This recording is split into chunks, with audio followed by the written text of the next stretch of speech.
بسم اللہ الرحمن الرحیم۔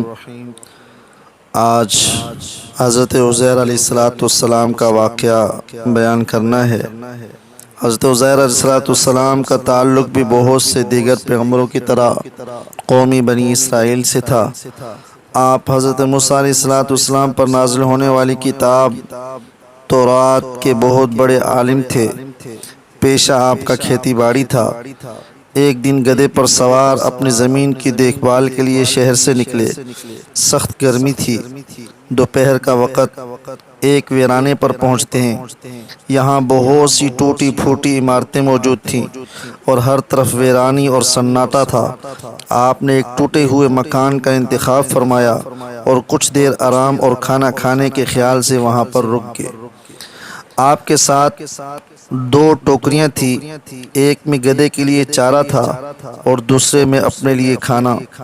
آپ نے دونوں ٹوکریاں گدھے کی پشت پر سے اتاریں اور گدھے کو ایک سائے دار جگہ پر باندھ کر اس کے سامنے چارہ ڈال دیا اور خود بھی سائے میں آ کر کے بیٹھ گئے۔ پھر آپ نے دوسری ٹوکری سے انگور اور خشک روٹی نکالی۔ انگوروں کا رس پیالے میں نچوڑ کر روٹی کے ٹکڑے توڑ کر اس میں ڈالے اور پھر روٹی کے نرم ہونے کا انتظار کرنے کے لیے قریب ہی بیٹھ گئے۔ آپ کی نظر کے سامنے مکان کی چھت تھی جس کا بڑا حصہ گر چکا تھا۔ دیواریں بھی زمین بوس ہو چکی تھیں۔ بس ایک چھوٹا سا حصہ باقی تھا جس کے سائے میں آپ لیٹے ہوئے تھے۔ آپ سوچنے لگے کہ یہ بستی بھی کبھی آباد ہوگی، مگر اب اس کے باسی مر چکے ہیں، ہڈیاں اور ہو چکے ہیں، مگر قیامت کے روز وہ سب ایک بار پھر سے زندہ کیے جائیں گے۔ اس وقت خیال آیا کہ اللہ تعالیٰ ان مردوں کو دوبارہ زندہ کرے گا۔ بے شک اللہ تعالیٰ کے لیے کوئی مشکل نہیں، مگر مردے کیسے زندہ ہوں گے؟ یہ منظر کیسا ہوگا؟ آپ سوچ رہے تھے، اللہ کی تعریف بیان کر رہے تھے۔ اللہ تعالیٰ سے آپ کی سوچ اور آپ کے خیالات چھپے ہوئے نہیں تھے۔ اللہ تعالیٰ نے موت کا فرشتہ بھیجا جس نے آپ کی روح کو قبض کیا اور آپ فوت ہو گئے۔ 100 سال بعد اللہ تعالیٰ نے ایک اور فرشتے کو آپ کی طرف بھیجا۔ فرشتے نے پہلے آپ کا دل بنایا، پھر آپ کی آنکھیں بنائیں تاکہ آپ سمجھ بھی سکیں اور دیکھ بھی سکیں۔ پھر پورے جسم کو دوبارہ بنایا اور آپ یہ پورا عمل دیکھ بھی رہے تھے، سمجھ بھی رہے تھے۔ حضرت عزیر علیہ السلام کے جسم مبارک کی ہڈیاں اور دوسرے اعضاء اکٹھے ہو رہے تھے۔ سب نے مکمل طور پر ڈانچے کی صورت اختیار کی۔ پھر ہڈیوں پر گوشت چڑھا، پھر گوشت پر کھال آئی اور کھال پر بال آئے، پھر پورا جسم مکمل ہو گیا۔ جب پورا جسم مکمل ہو گیا تو اس میں روح کو پھونک دیا گیا۔ حضرت عزیر علیہ السلام حیرت سے یہ سارا عمل دیکھ رہے تھے۔ روح کے جسم میں داخل ہوتے ہی آپ اٹھ کر بیٹھ گئے۔ فرشتے نے پوچھا، آپ کتنے سال اس حال میں رہے؟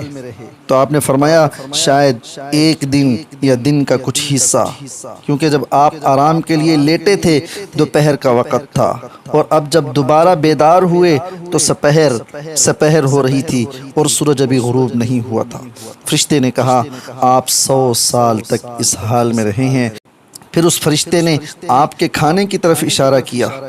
آپ نے دیکھا پیالے میں انگور کا رس جس میں روٹی کے ٹکڑے آپ نے ڈالے تھے اسی حالت میں موجود تھے۔ اس سے آپ کو فرشتے کی بات درست معلوم نہ ہوئی تو فرشتے نے کہا، ذرا آپ اپنے گدھے کو تو دیکھیے۔ تو آپ نے جب گدھے کو دیکھا تو گدھے کا ڈھانچہ پڑا ہوا تھا، ہڈیاں بہت بوسیدہ ہو چکی تھیں۔ فرشتے نے گدھے کی ہڈیوں کو ہلایا، وہ اکٹھی ہونا شروع ہوگی۔ ذرا سی دیر میں مکمل مضبوط ڈھانچہ بن گیا۔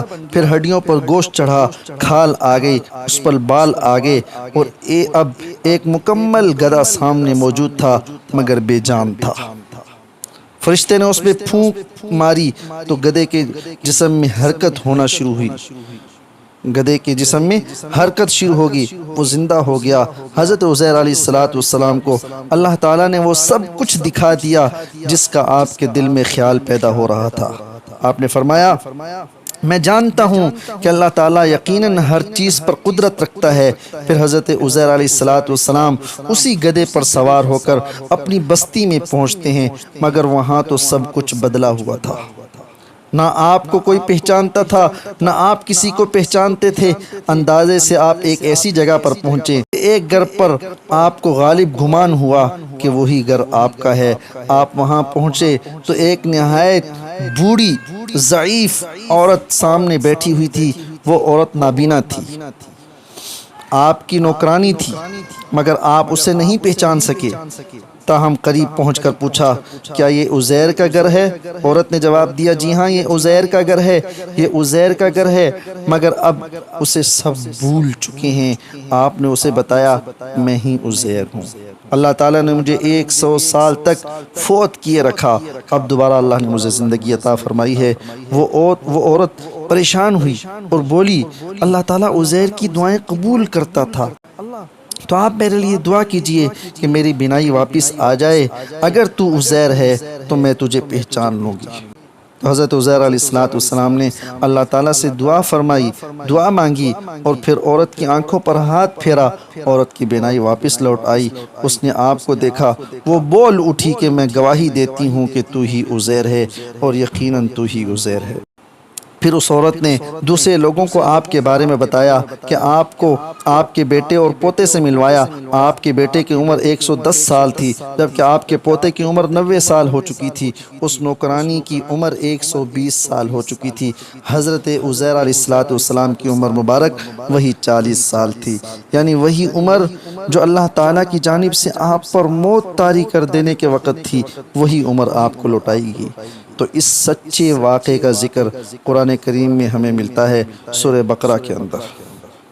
تو بے شک ہمیں یہ سبق ملتا ہے کہ اللہ تعالیٰ جس طرح انسانوں کو پیدا کیا ہے، اسی طرح وہ انہیں مارنے کے بعد، موت دینے کے بعد دوبارہ زندگی دینے پر قدرت رکھتا ہے۔